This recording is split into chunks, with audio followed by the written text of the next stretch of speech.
이제 우리 주안의 말씀은 신명기 6장 1절에서 3절 말씀, 신명기 6장 1절에서 3절 말씀, 구약성경 271면에 있는 말씀이 되겠습니다.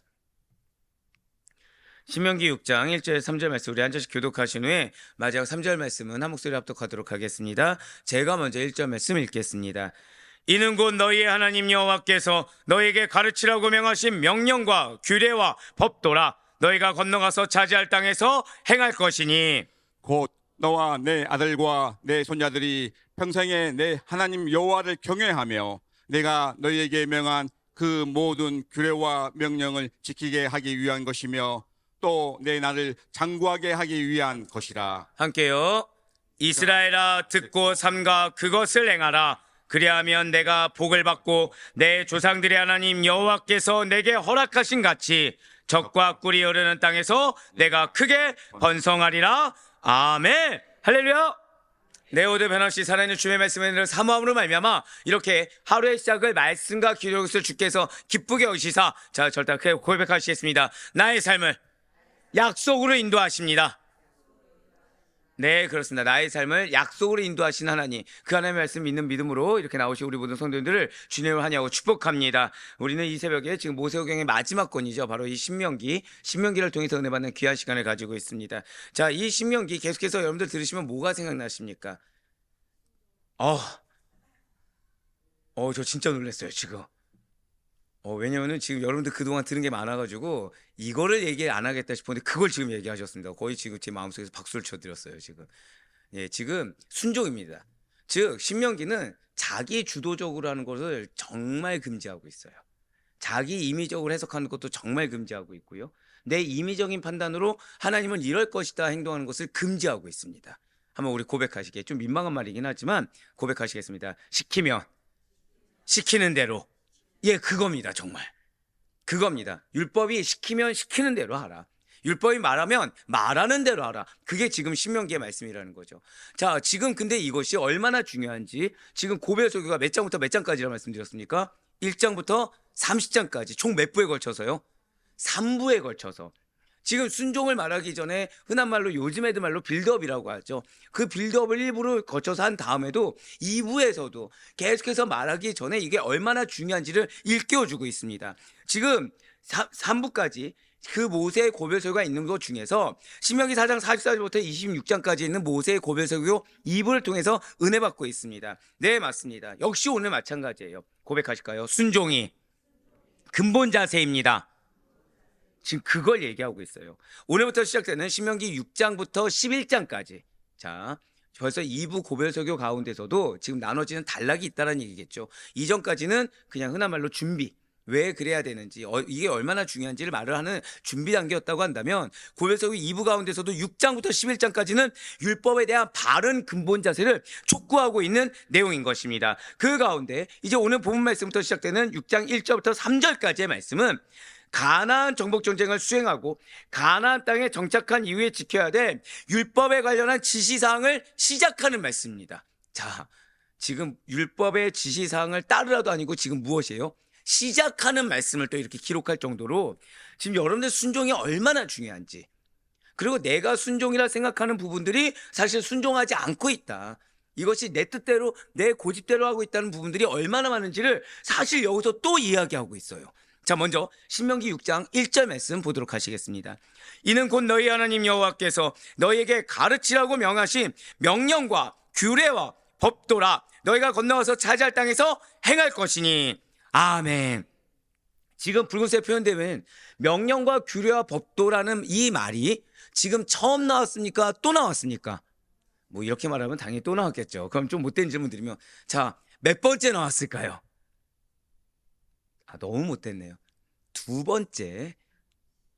쉼없이. 야, 예, 이게 뛰어남을 넘어서서, 예, 죄송합니다. 권사 이거 농담입니다. 영악하다고 말씀드릴 수가 있네요, 진짜. 네, 그죠. 2번 이상은 되겠죠, 지금. 지금 3번째 나왔습니다. 3번째. 자, 계속해서 말하는데 이게 여러분들 원어로 보셔야 돼요. 원어로 보면 처음 나온 명령과 규례와 법도와 지금 나온 것에 대한 중요도가 차이가 있을까요, 없을까요? 점점 더 무게감을 더해갑니다, 여러분. 점점 더 디테일해져 갑니다. 예, 지금 붉은색 표현된 명령과 규례와 법도는 이스라엘 백성들의 신앙과 삶의 전 영역을 포괄하는 고백하시겠습니다. 하나님의 지침.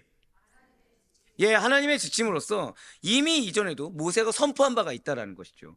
이러한 명령과 규례와 법도는 하나님만을 사랑하고 하나님만을 경외하며 공동체 안에서 정의와 질서를 실현하는 삶을 살도록 이끄는 토대라는 것입니다. 그런데 지금 여기서 말하는 명령과 규례와 법도가 그냥 율법이다, 말씀이다가 아니에요. 각각 다 의미가 다르다는 거죠. 뒤에 나오겠지만 이 명령과 규례와 법도의 가장 수혜자는 누구입니까? 이스라엘 백성들이에요. 자, 이것을 근데 그대로 지키지 않았을 때 이 패단은 어마어마하다는 것입니다. 즉, 명령과 규례와 법도를 지키지 않는 자가 하는 말 한마디가 이스라엘 공동체를 와해시킨다는 거예요. 자, 명령과 규례와 법도대로 행하지 않는 자가 말하는 아무리 거룩한 척하는 말 한마디가 무엇을 한다고요? 공동체를 와해시킨다는 겁니다. 공동체가 나아가는 영적 전쟁에 있어서 실패를 가늠하게 하는 기본 원인이 명령과 규례와 법도를 지키지 않는 자들이 된다는 거죠. 자, 그럼 여기서 나는 지키려고 했습니다. 근데 여러 가지 여건이 있어서 못 지킨 거예요. 자, 그럼 그러한 자들은 어떻게 되는 거죠? 용서가 되는 겁니까? 아니면 원흉이 되는 겁니까? 마찬가지로 원흉이 돼요. 이유는 왜냐? 하나님이 크십니까? 환경이 큽니까? 하나님이 크시죠.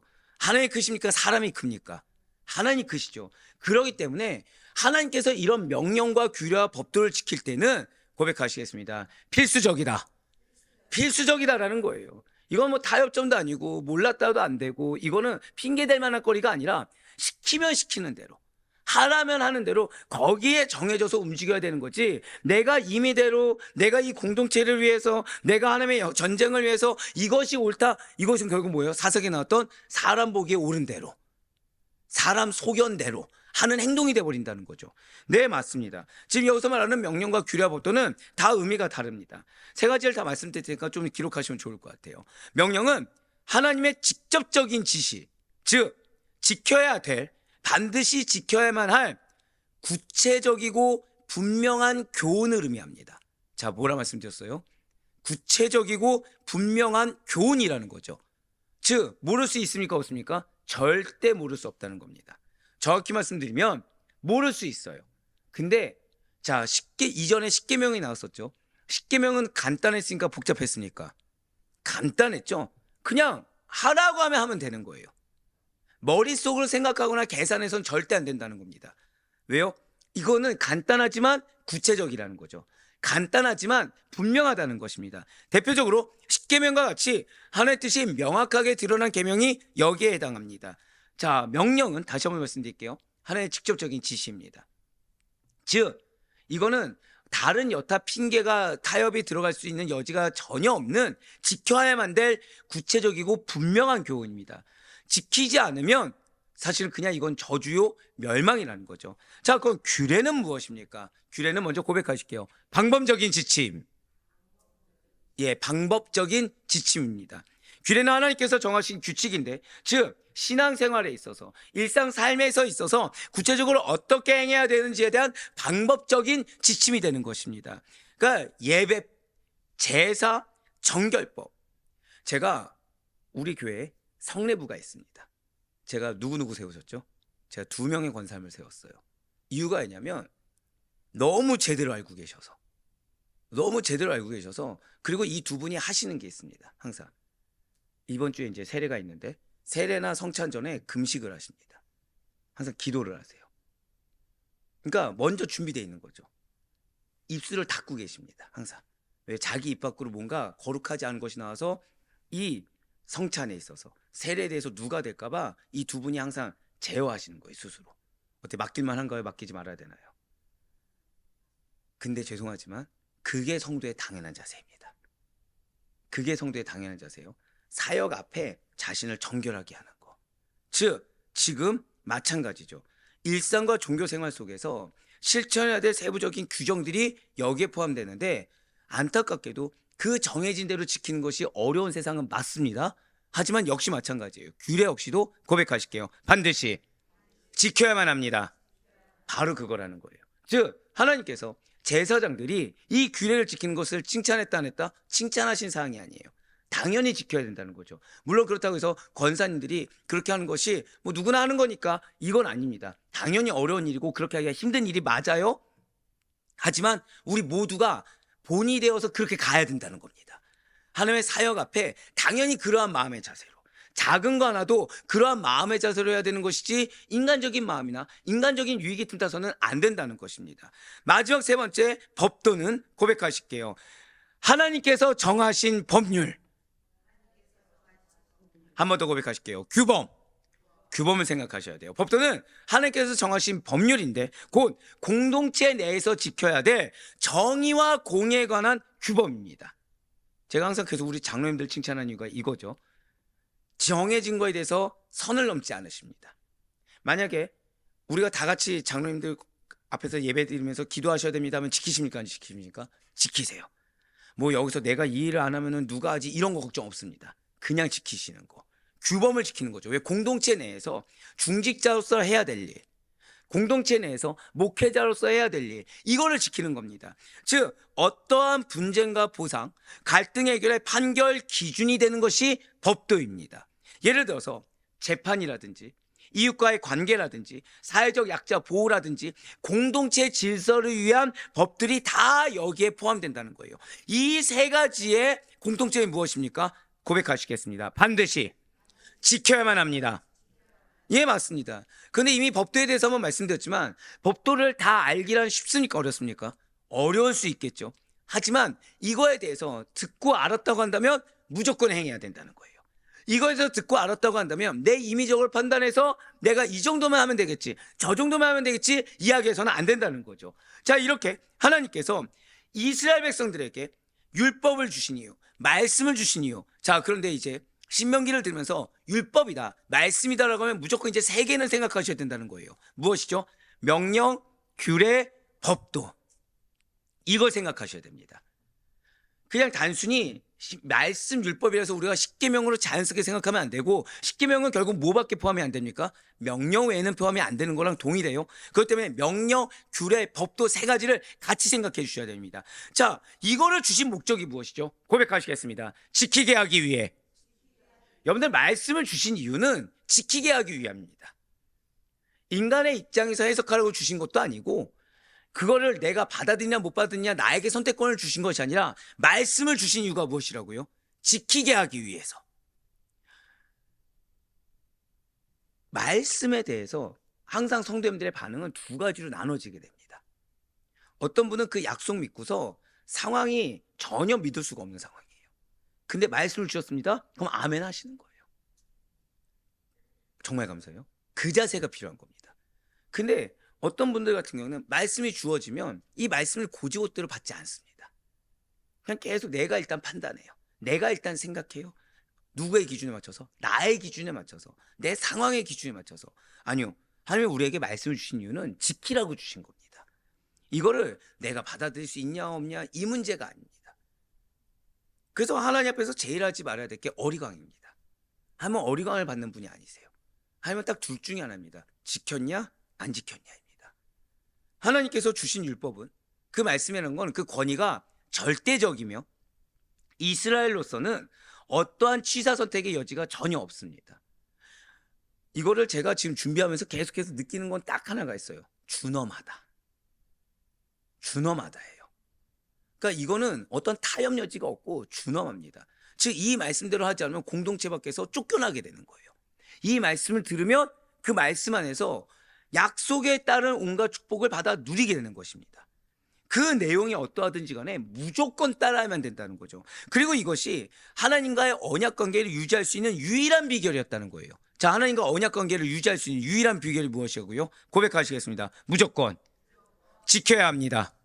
그거예요. 그러니까 모세의 입장에서는, 지도자의 입장에서는 지금 이제 가나안 정복 전쟁을 앞둔 이 출애굽 2세대들에게 지금 이 말씀을 지키지 않는 자는 결국 하나님과의 언약 관계를 깨트리는 자라는 거예요, 지금. 그렇기 때문에 인간적인 감정에서 그걸 받아들이거나 인간적인 감정에서 이걸 용납했을 경우 그 공동체는 어떻게 되죠? 하나님과 약속이 깨지게 되는 겁니다. 약속이 깨지는 거예요. 그래서 이거에 대해서 말씀을 지금 회고하면서 선포했을 때 준엄하게 계속해서 강조는 무엇에 있다? 순종. 지키게 하는 거에 두는 겁니다. 지금 모세가 이스라엘에게 명령한 율법은 하나님께서 정하신 법이었습니다. 여기서 우리가 생각해야 될 것은 다름 아니라 우리가 딱 하나 생각해야 돼요. 그냥 무조건 순종하나 보다. 그치, 말씀을 순종해야 되지. 이것만 생각하시면 안 돼요. 특별히 오늘 본문 가운데 강조하고 싶은 하나님의 뜻이 있습니다. 그것은 뭐냐? 하나님께서 정하신 이 법, 우리에게 지키라고 하신 이 법, 이것을 과연 왜 만드셨냐? 고백하실게요. 하나님께서 만드신 목적, 이거를 우리가 지금 생각해야 된다는 겁니다. 하나님께서 이 법을 만드신 목적이 무엇인가? 우리는 사실 이 상황을 주신 이유가 무엇인가를 우리는 따집니다. 근데 그보다 더 중요한 건 무엇이라고요? 나에게 이 말씀을 주신 목적이 무엇인가? 고백하실게요. 하나님께서 나에게 이 말씀을 주신 목적이 무엇인가? 전환하셔야 돼요. 우리는 인간적이다 보니까 이 상황을 나에게 왜 주셨는가? 사실 이 말씀 했을 때 이 마음이 사실 뭐가 있는 거예요? 이미 어려움, 의구심, 불신앙이 이미 들어있습니다. 내가 받아들이고 싶지 않은 상황이니까 사실은 말만 그렇지 뭐라고 고백한 거야? 하나님 나한테 이 상황 왜 주셨습니까? 이거거든요. 근데 우리는 모든 상황 가운데 주신 것은 무엇이라고요? 상황이 아니라 이 말씀을 나에게 왜 주셨는가? 말씀을 주신 목적이 무엇인가? 한 번 더 고백하실게요. 나에게 이 말씀을 주신 목적이 무엇인가? 그렇게 받아들이셔야 돼요. 자꾸 상황에 따라서 여기 안에 뜻이 무엇이고 이 고통 가운데 무슨 뜻이 있고 이게 아니고요. 이게 아니고 하나님은 우리에게 말씀을 주셨습니다. 이거 이상이 없어요. 말씀 주셨는데 대체 뭐가 더 필요합니까? 그러면 그 말씀을 나에게 주신 목적이 무엇인가? 거기에 포커스를 둬야 된다는 거죠. 오늘 말씀이 바로 그거예요. 그렇다 하나님께서 대체 이 명령과 규례와 법도를 왜 만드셨는가? 그것은 일개 장식용으로 만들어진 것이 아니라는 거예요. 이것은 때에 따라서 지킬 수도 있고 안 지킬 수 있기 때문에 주신 것이 아니라는 거죠. 꼭 필요한 것이기 때문이고 언약의 백성으로 하여금 반드시 이것을 지켜서 한번 고백하실게요. 축복을 누리라. 그거예요. 반드시 그대로 지켜서 축복을 누리라는 것입니다. 진실로 우리는 하나님의 법이 만들어진 목적, 나에게 이 말씀을 주신 목적을 분명하게 이해해야 됩니다. 우리 중에 누군가가 하나님의 법을 내가 안다고 하면서 가볍게 여기고 내 입장에 맞춰서 해석하고 내 마음대로 재단하고 믿고 싶은 대로만 믿고 행한다고 한다면 그것은 잘 기억하셔야 돼요. 스스로가 하나님의 약속을 파기하는 것과 같습니다. 즉 하나님의 법을 내가 안다고 하면서 내 멋대로 내 기준대로 해석하고 내가 내 멋대로 따르고 내가 해야 될 거 안 해야 될 걸 내가 스스로 판단해버린다. 나는 이미 약속을 누가 파기했다고요? 내가 파기했다는 거예요. 그러니까 나는 약속을 한 번도 잊은 적이 없다고 했어요. 난 약속을 붙들고 나아갔다고 했어요. 근데 이미 어느 순간 끊어졌는지 스스로가 알 수가 없다는 거죠. 왜요? 기준이 내가 됐기 때문에. 자, 약속을 누가 주십니까? 하나님께서 주시죠. 그럼 그 약속의 성취는 누가 하십니까? 그러면 누가 기준되는 겁니까? 하나님이 기준되는 거죠. 하나님의 법을 아는 일은 분명히 중요합니다. 하지만 한번 고백하실까요? 하나님의 말씀을 제대로 지켜 행하는 일. 예, 맞습니다. 그게 매우 중요하다는 거예요. 그냥 몇 가지 텍스트 알고서 내가 아는 거 안에서 이렇게 입술로 거룩하게 얘기하면서 거룩한 척 포장하는 거는 누구나 다 알 수 있습니다. 하지만 여기에는 능력이 없어요. 경건의 모양은 있지만 경건의 능력은 없습니다. 하지만 주신 약속, 그것을 제대로 알고 제대로 지켜 행하는 거, 이것이 정말로 중요하다는 거예요. 오늘 올라오면서 한 권사님을 봤습니다. 너무 피로해 보이시는 거예요. 그런데 왜 나오시죠? 피로한데? 지켜야 되기 때문에 나오시는 거예요. 사명이 있으니까 나오는 겁니다. 내가 이 자리 지켜서 기도하지 않으면 안 된다는 사명이 있으니까 나오는 거예요. 근데 만약에 그 권사님께서 내가 지금 육신이 피로해서 몸이 아파서 바빠서 하면은 지킬 수 있는 자리가 과연 뭐가 있겠습니까? 여러분들 우리가 안 될 이유는 허다합니다. 근데 이거는 기억하셔야 돼요. 나에게 사명을 주신 이유, 나에게 말씀을 주신 이유는 반드시 지키라고. 지켜 행하는 것이 중요하기 때문에 지키라고 주신 것이지 임의적으로 했다 안 했다, 임의적으로 내가 이것을 스스로 재단해서 이만큼만 하겠다 그러 주신 것이 아닌 것입니다. 한 번 더 고백하실까요? 주신 그대로. 주신 그대로 해야 되는 거예요. 만약에 거울을 들여다보고 나서 아, 내 모습이 어떠하구나 그냥 알고 곧 잊어버린다고 한다면 그는 그 거울을 본 아무런 의미도 없게 돼버립니다. 거울을 봤으면 내 거울 안에 본 모습을 어떻게 고치든지 아니면 입든지 어떻게 다르게 하든지 행동하든지 해야 된다는 것이죠. 그렇지 않으면 거울을 본 목적이 없다라는 거예요. 거울을 봤는데 얼굴이 덜펴져 있습니다. 그냥 그런 것보다 하고 지나갔어요. 그럼 거울 왜 본 게 되죠? 전혀 의미가 없다는 거예요. 그냥 거울 보고서 나 얼굴 더러운 거 알아? 라고 해서 그냥 얼굴을 씻지 않고 가만히 있는 겁니다. 그럼 거울을 본 목적이 있습니까? 없습니까? 없다는 거죠. 마찬가지예요. 하나님의 말씀에 대한 지식만 있고 실행에 옮기지 않는 사람들은 거울만 보고 잊어버리는 사람과 동일합니다. 지금 이 말씀을 바로 야고보 사도가 했어요. 야고보서 1장 23절과 24절 말씀 보시기 바랍니다. 누구든지 말씀을 듣고 행하지 아니하면 그는 거울로 자기의 생긴 얼굴을 보는 사람과 같아서 제 자신을 보고 가서 그 모습이 어땠는지를 곧 잊어버리거니와. 아멘. 이 말씀이에요. 이 말씀. 거울을 봤습니다. 근데 얼굴에 검정진이 묻었어요. 근데 나는 이 얼굴에 손대는 게 도저히 자존심이 상하는 겁니다.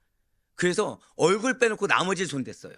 나머지 온몸 문세를 맞은 겁니다. 자, 소용이 있습니까? 없습니까? 전혀 소용이 없는 거죠. 거울을 본 목적에 합당하게 움직이지 못한 거예요. 근데 그 사람은 그래요. 온몸 문세로도 맞전다 싶시다. 근데 거울을 보고 나서 어떻게 했어요? 그냥 잊어버린 거예요. 그냥 내 모습이. 거울을 본 목적이 전혀 상실된 거죠. 하나님께서 우리로 하여금 법을 주신 거, 말씀을 주신 것은 내가 주도적으로, 내가 임의로, 내 마음대로 취사 선택해서 행하라 라고 주신 것이 결코 아닙니다. 한번 고백하실게요. 기록된 모든 것을 가르쳐 지키게 하라. 그게 목적이에요. 기록된 모든 것을 가르쳐 지키도록 행하게 하는 사명이 우리에게 있습니다. 그런데 내가 만약에 그 사명이 있는 자가 스스로 범법자가 되면 어떻게 되겠습니까? 예, 맞아요. 말씀을 주셨는데 말씀 그대로 행하지 않는 자가 범법자입니다. 우리에게 주신 모든 율법의 입법자와 재판자는 하나님이십니다. 그만큼 이 법은 권위가 있고 힘이 있어요. 따라서 이 법을 누군가가 나는 아니다, 나는 그런 적 없다고 했지만 하나님 보시기에 업수히 여기고 거들떠보지 않는다, 또는 나는 하나님을 존경한다고 하지만 하나님 주신 말씀 그대로 지켜 행하는 것이 아니라 내 임의대로, 내 소견대로, 옳은 대로 행한다고 한다면 그것은 하나님을 경멸하고 하나님을 업신여김과 동일합니다. 하나님께서 정하신 규례나 일하시는 방법은 시간과 공간을 초월해서 늘 항상 동일해요. 지키지 않는 사람은 반드시 제재를 받게 돼 있습니다. 근데 이 제재도 내가 정할 수 있습니까? 하나님께서 주신 대로입니까? 하나님께 주신 대로예요. 내가 좀 괜찮아졌다, 제재가 끝났다, 착각입니다. 착각이에요. 하나님의 법을 알기만 하고 지키지 않으면 준엄한 심판을 피할 수 없다는 사실을 우리는 반드시 잊지 말아야 됩니다. 그래서 어제 무엇하라고요? 경외하라. 경외하라. 자, 공경하다 뜻에 대해서 이미 알고 계시지 않습니까? 왜겠습니까? 법이 준엄함을 알리기 위함이에요. 공경하지 않는 자는 범법을 행할 수밖에 없다는 것입니다. 산성도님들, 아는 거 중요합니다. 말씀을 깨닫는 거 정말 중요해요. 하지만 지키는 것이 더 중요하다. 하나님 우리가 말씀을 주신 것은 주신 그대로 지켜 행하라 라는 것을 절대 잊지 않을 수 있는 우리 모든 성도들 되길 간절히 소망합니다. 이어서 신명기 6장 2절 말씀 보도록 하시겠습니다. 곧 너와 내 아들과 내 손자들이 평생에 내 하나님 여호와를 경외하며 내가 너에게 명한 그 모든 규례와 명령을 지키게 하기 위한 것이며 또 내 나를 장구하게 하기 위한 것이라. 아멘. 자, 모세가 드디어 나왔죠. 제가 앞서 하나님께서 지금 법의 준엄함을 알리기 위해서 이전에 무엇을 말씀하셨다고요? 공경하라, 경외하라 나왔다고 말씀드렸죠. 또 얘기가 나옵니다. 모세가 이스라엘 백성들에게 하나님의 법도와 명령과 규례를 가르치는 목적은 여호와 하나님을 경외하기 위함입니다. 2절에서 붉은색으로 표현된 부분. 자, 그럼 보통은 제가 내 하나님 여호와를 경외하며 붉은색 할 텐데 지금 어디에 붉은색으로 했어요? 너. 이거는 이스라엘 공동체의 최소 기본 단위가 어디라고 말씀드렸죠? 가정이라고 말씀드렸습니다. 가정을 대표하는 가장을 의미합니다. 그냥 단순히 여러분들 항상 너 이게 아니라 이 너는 가장입니다. 그런데 지금 여호와를 경외할 사람이 비단 가장만이 아니라는 거예요. 그러니까 당시에 어떤 사람이 있었던 거예요? 가장 뒤에 숨는 자들이 있었던 겁니다. 그러니까 죄악을 지을 때는 가장 뒤에 숨어요. 책임지는 건 누구에게 떠맡깁니까? 가장에게 떠맡깁니다. 그럼 자기 속에 오를 때는 어떻게 해요? 가장 머리 꼭대기에 앉아 있는 거죠. 그 가장보다 자기가 앞서 행할 대로 다 행하는 거예요. 거기서 벌 받을 땐 누구 뒤에 숨어요? 가장 뒤에. 핑계 댈 땐 누구 뒤에 숨어요? 가장 뒤에. 그래서 지금 이렇게 얘기하는 겁니다. 이 말씀을 경외해야 될 사람은 비단 가장뿐만이 아니라는 거예요. 고백하실게요. 모두 다. 모두 다라는 거예요. 그의 아들과 손자까지도 다. 왜냐하면 하나님을 경외하는 일은 결코 개인적인 신앙만 온전히 짐으로써 완성될 수 있는 일이 결코 아니기 때문입니다. 가장을 비롯해서 가족 전체가 하나님을 경외할 수 있도록 고백하실게요. 내가 선한 영향력을 끼쳐야만 합니다. 예, 맞아요. 그러니까 우리가 제일 하지 말아야 될 것이 내 남편이 이랬으면, 내 아내가 이랬으면, 내 자녀가 이랬으면 제일 하지 말아야 될 말입니다. 그 말이 하나님 앞에서 하나님, 나는 지금 벌 받을 준비가 되어 있습니다. 하나님, 우리 가정이 이렇게 된 원흉이 나입니다라고 고백한 거랑 똑같습니다. 예, 맞아요. 가족 전체가 하나님을 경외할 수 있도록 내가 선한 영향력을 끼쳐야 비로소 한 가정의 영적인 거룩함이 유지되는 것입니다. 이거는 가장만의 책임이 아닌 거예요. 모두 다의 책임입니다. 진실로 하나님의 법이라는 것은 대대로 반드시 지켜야 될, 한 번 더 고백하실게요. 부름받은 백성의 도리입니다. 예, 맞습니다. 우리가 약속을 받았다, 말씀의 은혜를 받았다, 여기에는 반드시 지켜야만 되는 우리의 도리가 들어있습니다. 근데 말씀을 주셨어요. 근데 말씀을 기가 막힐 정도로 내 입장에서만 해석합니다. 이게 뭐라고요? 하나님, 나 지금 벌 받을 준비되어 있습니다. 하나님, 나 지금 하나님을 경홀히 여기고 있습니다. 이 얘기랑 똑같습니다. 그렇기 때문에 부모는 자녀들에게 반드시 하나님의 법을 올바로 깨달아서 부지런히 가르쳐야 될 책임이 있습니다. 즉, 여러분들의 책임은 뭐라고요? 말씀을 있는 그대로 먼저 받아들이셔야 돼요. 그러니까 내 선에서 말씀을 왜곡하면 안 됩니다. 내 선에서 말씀을 비틀어서도 안 됩니다. 말씀을 있는 그대로 받고 그 가운데 여러분들이 가르쳐 지켜서 행하게 해야 될 책임이 있다는 거예요. 여러분들이 본이 돼야 될 책임이 있다는 거죠. 한번 생각해 보시길 바라요. 학교에서 자녀들에게 가르칩니다. 무엇을 가르치죠? 학교에서 우리 자녀들에게 뭘 가르칩니까? 네? 기본적인 거. 가져가셨습니까? 제 설교를? 기본적인 걸 가르치죠. 근데 그 기본이 무엇일까요? 이거는 모를 거라 자신합니다. 이거는. 기본이 무엇일까요? 학교에서 가르치는 기본이 무엇이죠? 사실은 이런 오해하게 돼요. 제가 아는 우리 권사님의 자녀는 예의가 바른 친구인데, 네, 보게 되네. 네. 세상에서 필요로 하는 지식을 가르칩니다. 학교에서 가르치는 거는 세상에서 필요로 하는 지식을 가르친다는 거예요. 그래서 우리는 아이들을 학교에 보냅니다. 그러니까 소위 학문 연마라는 것이 따지고 보면 세상이 요구하는 학문을 익힌다는 거죠. 그런데 이것은 신앙과는 무관합니다. 신앙과는 무관해요. 즉, 학교에서는 신앙을 배울 수 있다 없다? 죄송하지만 없습니다. 왜요? 학교는 그 목적 자체가 세상이 필요로 하는 학문을 가르치는 곳이거든요. 그러니까 우리들이 기독교 학교를 보낼 수도 있습니다. 어떤 대학이든 학교든 기독교 재단일 수 있습니다. 그러면은 보통 부모님들이 마음에 안심을 가져요.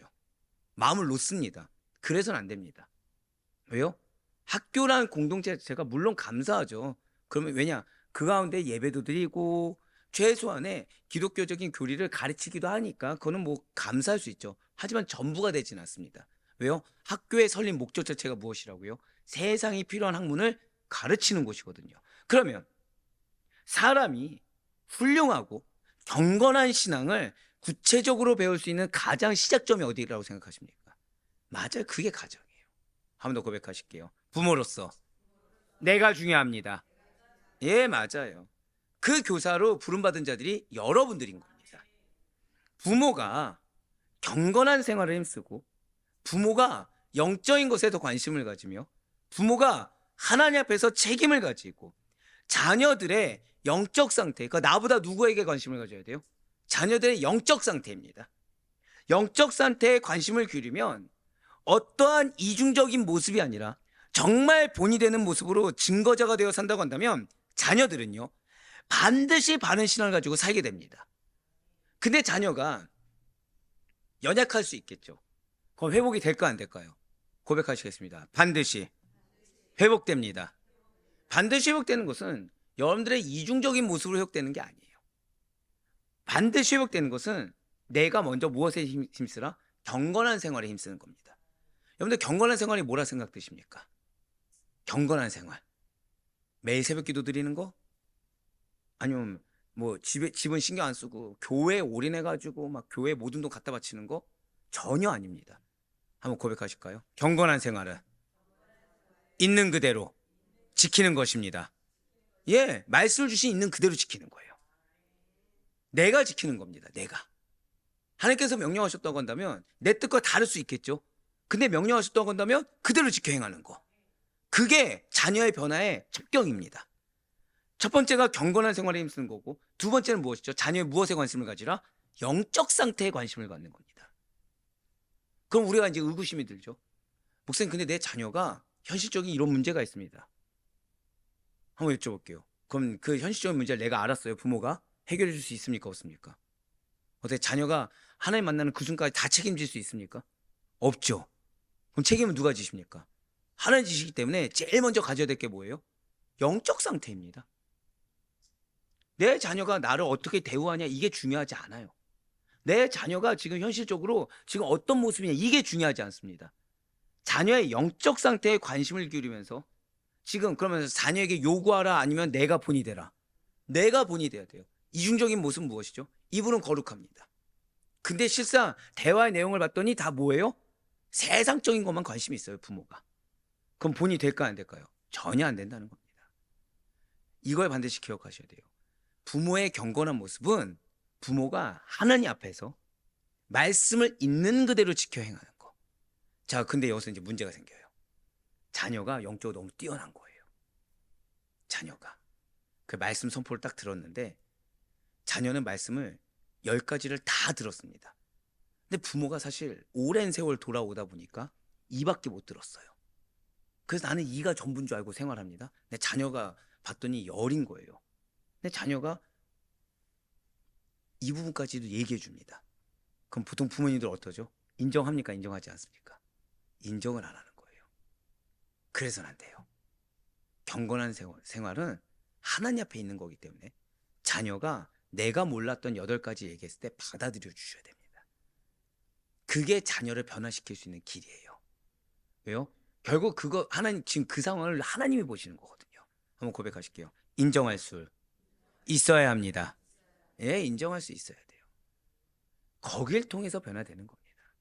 지금 모세는 그걸 이야기하면서 모세만 이야기합니까? 아니요, 사도 바울 역시도 이야기해요. 여러분들 이걸 기억하셔야 돼요. 신명기에서 지금 중요한 것이 무엇이라고요? 순종입니다. 순종인데 지금 순종한 자는 하나님을 경외해야 된다고 얘기했죠. 더불어서 하나 기억해야 될 것은 공동체의 가장 기본은 어디라고요? 가정입니다. 가정이에요. 가정인데 이 가정의 법도도 가장을 존귀하게 여겨야 됩니다. 근데 가장 뒤에 숨지 말라는 거예요. 존귀하게 여긴다고 하면서 가장에게 모든 책임 떠넘기고 나 방종하는 거 주님 원치 않으십니다. 지금 오늘 말씀은 다 같이 경건해야 된다. 바로 그거예요. 사도 바울 역시 이에 대해서 이렇게 고백하고 있습니다. 디모데의 신앙이 경건한 사람이었던 그 외조모 로이스와 그의 어머니 유니게에게서 물려받은 것임을 이렇게 증거하고 있어요. 디모데후서 1장 5절의 말씀입니다. 이는 내 속에 거짓이 없는 믿음이 있음을 생각함이라. 이 믿음은 먼저 내 외조모 로이스와 내 어머니 유니게 속에 있더니 내 속에도 있는 줄을 확신하노라. 아멘. 지금 디모데가 자 사도 바울이 디모데를 사랑했습니까? 미워했습니까? 굉장히 사랑했죠. 굉장히 사랑하고 인정해 줬습니다. 인정해 줬는데 이 디모데의 믿음이 어디서부터 나왔다는 거예요? 이 세상에서 가장 귀하고 값진 유산을 외조모 로이스와 어머니 유니게로부터 물려받았다라고 지금 고백하고 있어요. 성도로서 우리는 자녀들의 영적 상태에 대해서 관심을 가져야 됩니다. 만일 부모로서 자녀들이 하나님을 경외하기를 배우는 것보다 나한테 어떻게 대하느냐, 또는 학교 성적이 어떻느냐, 또는 좋은 직장이 어떠냐, 또는 많은 월급을 가지고 나를 어떻게 도와주고 나의 어떤 면을 세워주느냐에 더 큰 비중을 둔다고 한다면 반드시 회개해야 됩니다. 목사님, 내가 이만큼 고생했는데 이만큼은 대우받아도 되지 않았을 상급을 땅에서 쌓을 생각을 버리셔야 돼요. 이미 주일날 말씀드렸죠. 자녀는 내가 무언가를 기대하는 존재가 아니라 무엇을 주셔야 된다고요? 기대를 심어줄 수 있어야 됩니다. 자녀는 자녀를 통해 내가 뭔가 유익을 얻고 소망을 얻을 존재가 아니라 내가 소망을 심어줘야 되는 존재예요. 자녀가 좋은 대학에 들어가고 세상이 부러워하는 지위에 오르고 부모님에게 막 용돈을 막 몇백만 원씩 척척 주면 인생이 성공하고 행복한 것일까요? 절대 아닙니다. 인생의 진정한 성공은 세상적인 출세가 아니며 참 행복 또한 그러한 것에서 오는 것이 아니기 때문입니다. 이미 우리는 부름받은 그 순간부터 행복이 정해져 있어요. 누구로부터입니까? 그리스도로부터예요. 근데 우리는 그리스도로부터 오는 행복을 어떻게 누릴 수 있다고요? 시키면 시키는 대로. 말씀에 순종해야 주님께서 참된 행복을 주실 수가 있는 겁니다. 선진국일수록 자살률이 높고 행복지수가 낮다는 통계나 세상적으로 성공한 것처럼 보이는 사람이 우울증에 시달리고 행복을 크게 느끼지 못하는 사실은 이미 널리 알려져 있어요. 이러한 사례를 모르는 분들은 단 한 분도 없습니다. 이러한 사실들이 그 말을 들었을 때 와, 뭐 나하고는 상관없는 얘기, 그게 아니죠. 이런 사실을 우리가 왜 알아야 되죠? 어떠한 세상적이고 인간적인 것에서 행복과 성공이 오는 것이 아니라는 것입니다. 그러면 나에게 있어 내가 인간적으로 바라는 것은 무엇인가? 내가 세상적으로 바라는 건 무엇인가? 그것이 무엇인 것인지를 내가 분별할 수 있어야 된다는 거예요. 자, 여기서 되게 못된 질문 드려보면 지금 여기에는 많은 우리 권사님들 있습니다. 시집살이들 해보셨습니까? 다 너무 좋은 시어머니를 만나셨군요. 자, 근데 옛날 얘기를 해보면 시어머니들이 보통 며느리한테 바라는 게 있습니까, 없습니까? 근데 말로는 잠깐 아까 다 시집살이 안 하셨잖아요. 근데 왜 갑자기 있어요가 이렇게 크게 나옵니까? 자, 근데 그 시어머니들이 말로는 나 너한테 이거 바란다 저거 바란다 이렇게 얘기하십니까? 난 바라는 거 없다고 하십니까? 그 바라는 거 없는 줄 믿고 아무것도 안 하면 뭐가 돌아오죠? 아이고, 여자를 잘 드려야 되는데 이런 얘기가 들리는 거예요. 이런 얘기가. 그 시어머니 보고서 와, 우리 시어머니 정말 훌륭하다. 내가 저렇게 돼야지라고 생각하십니까? 아니면 난 저렇게 되지 말아야지 생각합니까? 여러분들 어떤 부모님이십니까? 말로는 자녀들한테 바라는 거 없다고 해놓고서 말로는 자녀한테 신앙이 중요하다고 하면서 여러분들 역시 마찬가지로 또 다른 시어머니가 되고 있는 건 아니겠습니까? 전 여러분들 진짜 사랑해요. 야, 이렇게 회개하신다고. 맞습니다. 인정하는 게 중요하죠. 하나님의 말씀을 주실 땐 왜죠? 안 되는 거 아니까 주시는 거예요. 주실 때는 피하라고 주시는 게 아닙니다. 한번 고백하실게요. 듣고 그대로 실천하라. 네, 바로 그거예요. 또 듣고 그대로 실천해서 또 기억하는 건 시어머니만 기억해서 아닌 척 해야지 이러지 마시고 본이 되셔야 됩니다.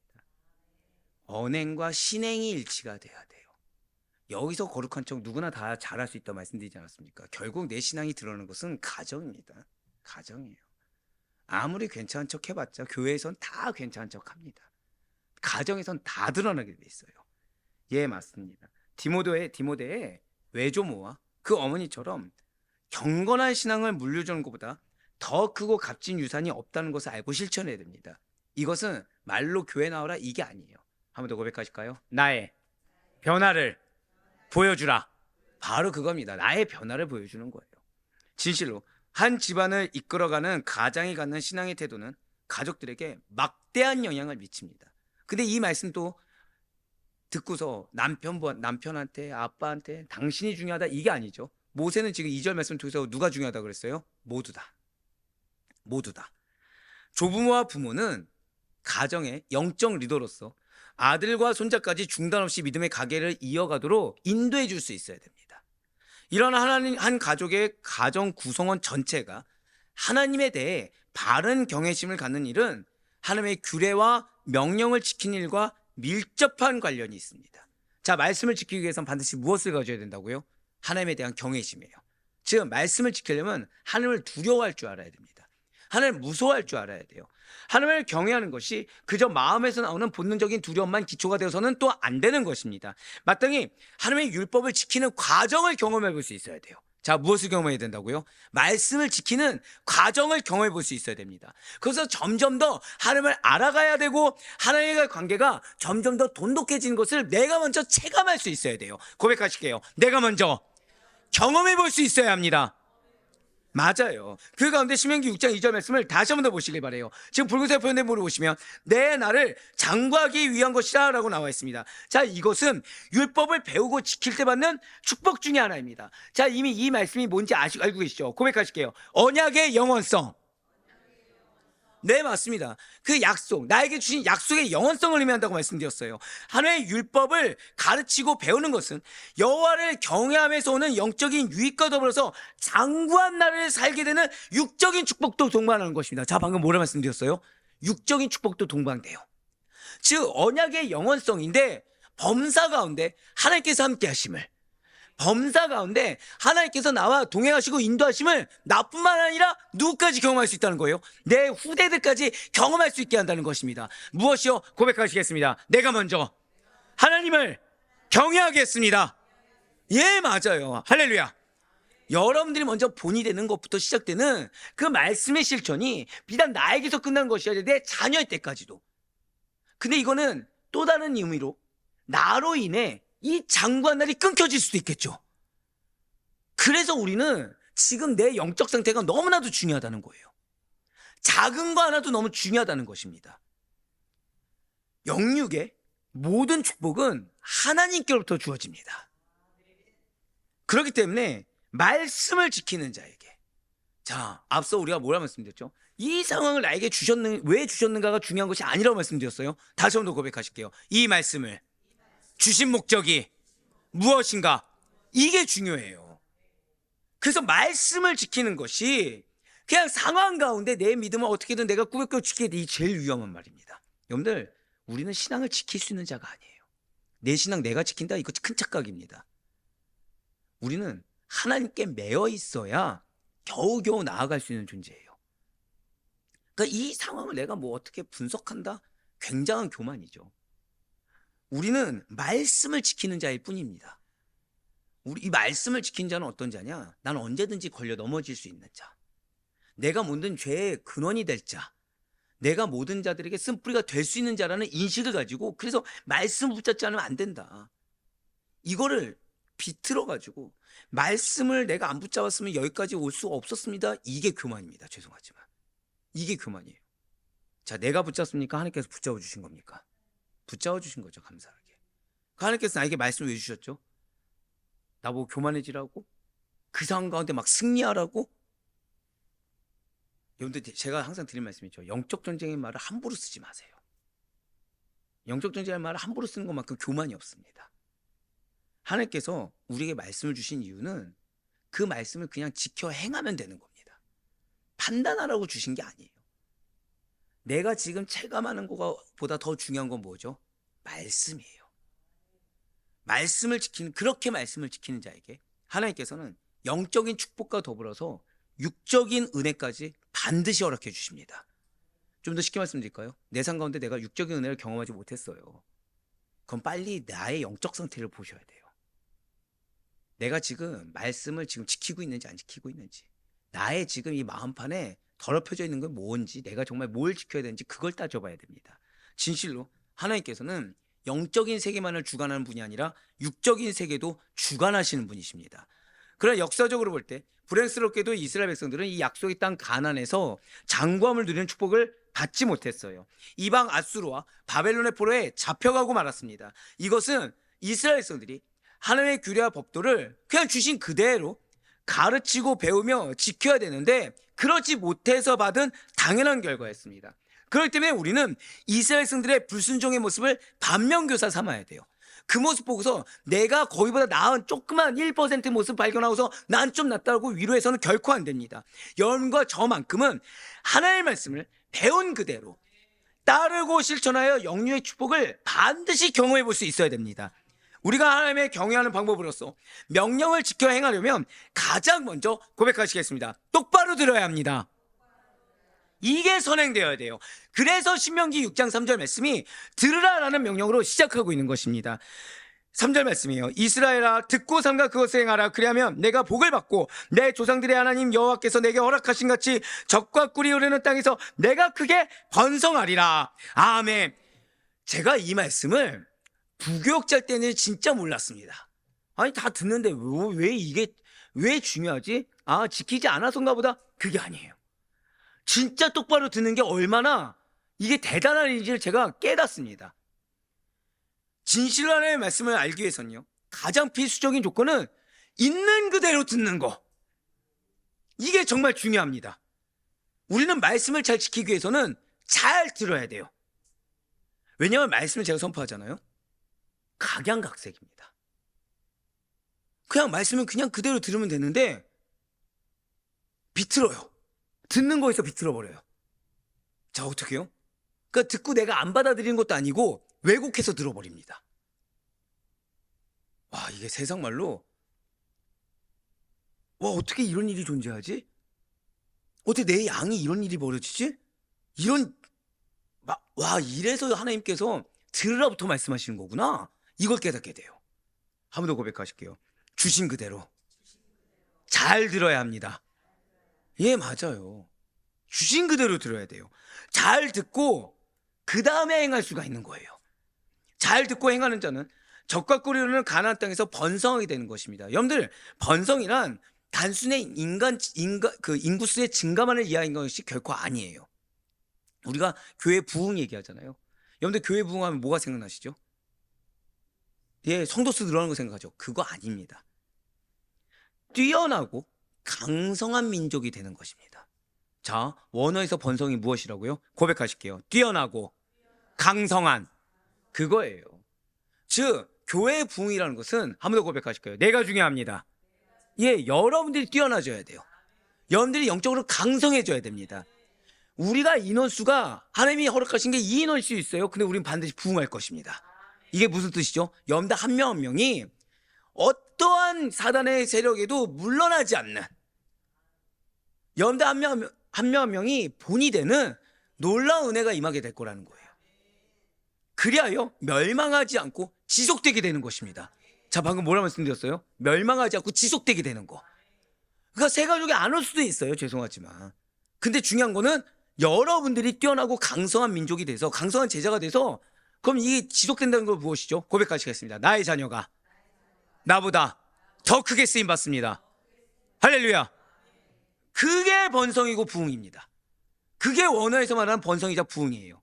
그렇기 때문에 우리는 하나님의 말씀을 잘 지키기 위한 마음을 가지고 결단하여 주의 깊게 말씀을 잘 반드시 들어야만 하는 것입니다. 로마서 10장 17절 말씀 보시길 바라요. 그러므로 믿음은 들음에서 나며 들음은 그리스도의 말씀으로 말미암느니라. 아멘. 이렇게 하나님의 말씀을 온전히 잘 듣는 거, 이게 신앙의 출발점입니다.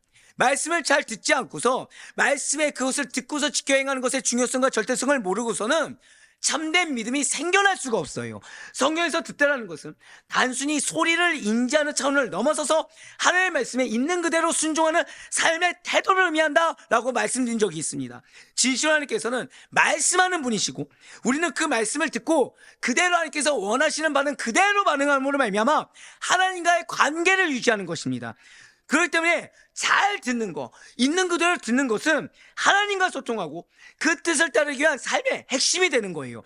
또한 듣기는 영적 성장을 위한 필수 조건입니다. 말씀을 제대로 듣는 가운데 성령께서 진리를 깨닫게 하시고 삶의 방향을 제시해 주십니다.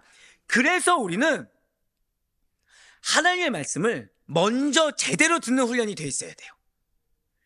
듣기에 앞서 내 생각, 내 감정을 우선시하면 제대로 들을 수 없습니다. 제일 안타까운 분이 뭐냐면 말씀을 전합니다. 들으면서 필터링이 되신 분들이 있어요. 뭐라 말씀드렸어요? 들으면서 필터링을 합니다. 들으면서 일로 얘기했는데 이 일을 내가 들으면 자존심 상해요. 이를 듣기 너무 힘들어요. 듣자마자 입술로 나온 게 이가 나와요. 너무 안타까운 일이죠. 스스로 알까요, 모를까요? 몰라요. 그렇게 몸이 배워버린 거예요. 그러니까 모릅니다. 그러니까 이거 하나님이 일로 얘기했어요. 근데 내 입술이 이가 나왔습니다. 이건 죄일까요, 아닐까요? 당연히 죄죠. 왜요? 난 지금 하나님을 경홀히 여긴 것보다 뭘 선택했어요? 내 입장을 선택했거든요. 내 마음과 내 감정과 내 기준을 선택해버렸거든요. 그래서 이가 나오는 거예요. 그래서 말씀을 드립니다. 받아들일까 안 받아들일까요? 안 받아들여요. 받는 척만 합니다. 왜요? 그 증거가 뭐죠? 말씀을 들었으면 나올 수 있는 행동이 아니라 말씀을 안 들었을 때 나오는 행동들이 계속 나오는 거예요. 여기서 듣는 거, 제대로 듣는 거 진짜 중요해요. 제가 말씀드렸잖아요. 차라리 갈등을 겪는 게 낫다고. 갈등을 겪는 게 은혜라고 말씀드렸잖아요. 그러니까 방금 말씀드린 유형 같은 경우는 갈등도 없습니다. 갈등조차 없어요. 왜요? 그냥 갈등 요소를 들으면서 배제해버렸으니까. 무엇보다 말씀을 들으려고 해야 돼요. 있는 그대로 들으려야 되고 그 말씀을 듣는 것을 한 번으로 끝내서는 결코 안 됩니다. 우리는 반복적으로 이 말씀에 귀를 기울이고 들은 말씀을 있는 그대로 내 삶 가운데 내가 먼저 실천할 때만이 진정한 변화와 성장을 맛볼 수 있음을 절대 잊지 마시기 바랍니다. 그러면서 신명기 6장 3절 말씀을 다시 한번 더 보시길 바라요. 지금 붉은색 편대물을 보시면 이스라엘아 듣고 삼가 그것을 행하라 라는 명령은 과거에나 오늘날에나 동일한 하나님의 말씀입니다. 분명 우리는 나는 하나님을 사랑합니다. 나 하나님 없으면 못 삽니다. 나 하나님이 전부입니다. 라는 고백을 자주 드리곤 해요. 그렇다면 무엇으로 그 사랑을 증명해 보일 수 있을까요? 제대로 듣고 지키는 것으로 증명하는 겁니다. 듣고 지키는 것이 하나님을 사랑하는 것이며 이는 곧 나 자신을 올바르게 사랑하는 방법이에요. 자, 방금 뭐라 말씀드렸습니까? 나 자신을 올바르게 사랑하는 방법이 하나님의 말씀을 제대로 듣고 지켜 행하는 것입니다. 사실 하나님께서 주신 이 명령과 규례와 법도를 지킨다는 것은 얼핏 보면 전적으로 하나님만을 위한 것처럼 보일 수 있어요. 왜냐하면 그 명령과 규례와 법도의 내용은 한마디로 말해서 마음을 다하고 성품을 다하고 힘을 다하여 내 하나님 여호와를 사랑하라는 것이기 때문입니다. 하지만 사실은 이렇게 우리가 하나님을 제대로 사랑하는 것은 곧 나를 사랑하는 것입니다. 왜냐하면 하나님을 사랑하게 되면 결과적으로 누가 은혜를 받습니까? 내가 하나님의 은혜를 입어서 복을 받아 누리게 됨으로 말미암아 결국 내가 하나님을 사는 것이 결국 나 자신을 위하는 것이기 된다는 거예요. 그렇습니다. 오늘날에도 하나님께 예배를 드리는 일보다 하나님을 사랑한다고 하면서 돈을 버는 것이 나 자신을 위하는 것이라고 생각해서 주일을 제대로 성수하지 않거나 예배보다 다른 것이 더 우선시 되는 것을 당연하게 생각하는 사람들이 있습니다. 말로는 내 이러저런 상황 때문이라고 하지만 결국 그들의 선택은 무엇이죠? 예배가 아니라 돈이에요. 또한 된다면 예배를 드리지 않고 돈을 버는 것을 우선시합니다. 어려움이 있을 때 예배나 하나님의 말씀보다 어려움의 해결이 우선시 되어버린다는 거예요. 그러면서 정작 무엇을 말하죠? 하나님의 은혜는 바래요. 그러면 정작 무엇을 말하죠? 기적 같은 해결을 바란다는 거예요. 아니, 하나님의 말씀보다 예배보다 내가 지금 일을 선택해 놓고서 나는 그럼 이 일을 통해서 해결했다고 하나님께 내가 의사 표현해놓고서 나는 무엇을 바라고 있어요? 기적 같은 해결을 바라고 있다는 거죠. 아닙니다. 혹시라도 이런 생각을 가진 자들이 우리 자신이 아니길 간절히 소망합니다. 우리가 우리 자신보다 정말 하나님을 위하고 사랑할 때 내가 나를 챙기고 사랑하는 것 이상으로 우리 하나님께서 나를 돌봐주시고 사랑으로 당신이 하실 수 있는 방법으로 우리들에게 은혜와 축복을 허락하실 것을 정말로 믿으시길 바라요. 우리가 나와 나의 가정을 사랑하는 것보다 더 큰 사랑과 보살핌을 우리 하나님으로부터 받을 수 있는 성도님 될 수 있길 간절히 소망합니다. 그 비결이 무엇이라고요? 한번 우리 선포하실게요. 내가 말씀을 제대로 잘 듣겠습니다. 그리고 내가 행하겠습니다. 바로 그것이 순종이에요. 그게 비결입니다. 그러니 이러한 순종이 우리 성도님들의 제1의 장점과 재능이 되길 바랍니다. 말씀을 있는 그대로 제대로 잘 들을 수 있는 우리가 되길 바라요. 그러면 바랄고나기는 언제나 하나의 말씀을 감사로 여기시고 기쁘게 순종하신 우리 성도님 통해 여러분들의 가족이 주님의 은혜로 가득 차게 되고 주님의 약속이 여러분들의 순종으로 말미암아 가족 가운데 풍성하게 성취되는 우리 성도님들의 삶이 될 수 있기를 주님의 이름으로 간절히 축원합니다.